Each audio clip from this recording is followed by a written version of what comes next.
Il n'est pas impossible qu'Erdogan réalise lui-même que cette politique hostile l'a mené à un cul-de-sac diplomatique.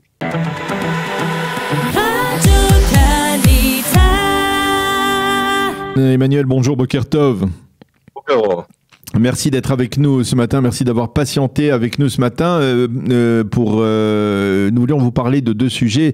L'actualité très brûlante d'hier soir, et bien c'est cette conversation téléphonique plutôt inattendue entre le président Herzog et le président turc Tayyip Erdogan. Une conversation de 40 minutes, au cours de laquelle apparemment les deux hommes ont parlé d'autre chose que de se souhaiter une bonne réussite dans leur mission. Comment vous interprétez cette rencontre? Est-ce qu'elle peut marquer un tournant, un changement dans la politique de Tayyip Erdogan envers Israël après le départ de Netanyahou? D'abord, je pense que cet appel téléphonique est assez surprenant et surtout sa durée, puisqu'on sait quelle est la politique d'Erdogan à l'égard d'Israël ces dernières années, et cela semble indiquer que Erdogan est prêt à infléchir sa politique, il faut bien le dire, hostile à l'égard d'Israël.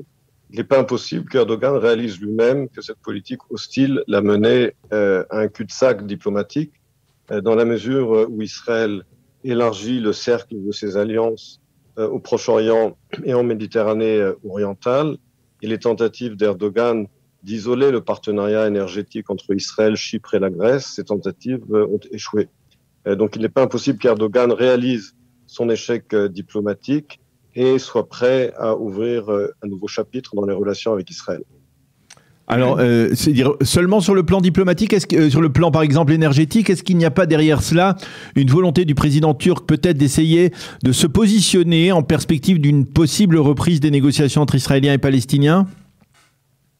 Je pense que là-dessus, sur ce dossier, la position d'Erdogan est très claire. Il soutient, comme on le sait, le Hamas et les frères musulmans. Il a soutenu les frères musulmans en Égypte après les élections de 2012. Il soutient aujourd'hui le Hamas. On sait que la Turquie est également très active dans les quartiers est de Jérusalem, où elle finance beaucoup de projets et où elle s'implante diplomatiquement et économiquement. Donc je ne pense pas qu'aujourd'hui Erdogan espère reprendre un espèce de processus entre Israël et l'autorité palestinienne. Je pense qu'il est conscient du fait qu'à ce stade, les perspectives d'une reprise des négociations ne sont pas très réalistes. Comme je l'ai dit, je pense que c'est plutôt la réalisation de son échec diplomatique dans sa politique d'hostilité vis-à-vis d'Israël. Alors, je voudrais qu'on revienne avec vous plus rapidement, parce qu'on a perdu pas mal de temps au niveau technique, sur la visite de Yair Lapid hier à Bruxelles. Un changement aussi, là, c'est un tournant aussi, c'est un changement de politique de la part du gouvernement Lapid-Bennett?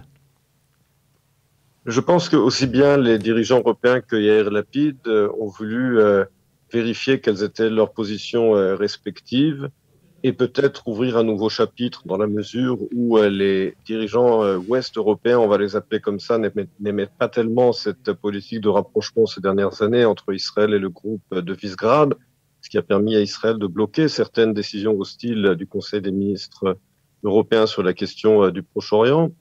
Et que les pays comme la France et l'Allemagne voudront un rééquilibrage de la politique israélienne. Mais je pense que ce rééquilibrage ne peut pas et ne doit pas être à sens unique, dans la mesure où c'est parfaitement l'occasion, je pense, pour Yair Lapid de demander à la France de cesser ses votes systématiques contre Israël à l'ONU et également de s'assurer qu'Israël sera intégré dans le programme de recherche-développement Horizon Europe, et que certains obstacles qui semblent surgir dans ces négociations, eh bien, ces obstacles seront surmontés. Et là, vous pensez qu'il y a aussi une volonté des Européens de profiter de ce changement de pouvoir en Israël pour essayer d'être plus présents, de tenter peut-être d'avoir aussi un rôle aux côtés des États-Unis, parce que les États-Unis sont incontournables, mais aux côtés des États-Unis? D'abord, l'Europe... Dans le conflit, je voulais parler, là aussi, du conflit israélo-palestinien, bien entendu. Oui, mais encore une fois, c'est un dossier qui, pour l'instant, est de toute façon au point mort. Et je pense que là aussi, c'est une opportunité pour Israël, si les Européens sont intéressés de s'impliquer outre mesure sur ce dossier, eh bien, c'est l'occasion pour Israël, comme je l'ai dit, de demander un changement d'attitude de l'Union européenne et de la France sur le dossier israélo-palestinien à l'ONU, puisqu'on ne peut pas à la fois demander un rôle plus actif sur ce dossier et d'un autre côté, voter systématiquement contre Israël dans les institutions de l'ONU, qu'il s'agisse du Conseil de sécurité, qu'il s'agisse de l'Assemblée générale, qu'il s'agisse du Conseil des droits de l'homme ou de l'UNESCO.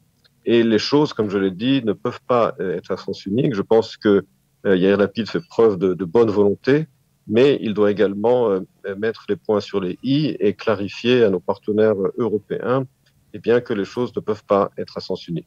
Alors, qu'est-ce qu'il recherchait, Yair Lapid, dans cette visite? Quel était l'essentiel de son message lorsqu'il s'est exprimé hier devant les ministres des Affaires étrangères?